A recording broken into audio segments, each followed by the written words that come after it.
ไปเราชัดต้องผักเคนะเรายังน้ำผ่านเมโอ้ยถึงเก่าเกินแต่ต้องไปหาเนาะ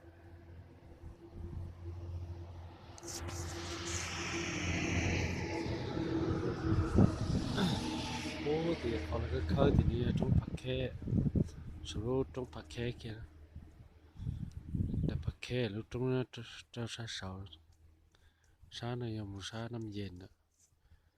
ขอหน่อยจะแต่น้ำผ่านเมจะต้องหาเดอจะต้องตรวจน้ำผ่านเม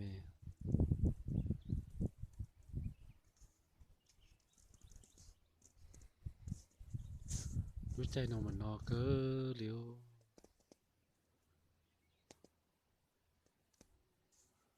ที่นอชัวมื่อเคอ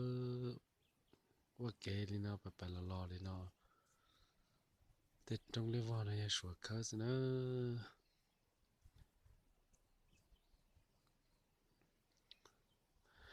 รอตอนแต่น้อยยังแต่จงเต้าแต่รู้จักจงเต้าทีนี่แต่จงเต้ายังรู้นอนะแต่นายเลยเคอเกละมูลีนอตาเลยแต่กูเกปยางเนาะ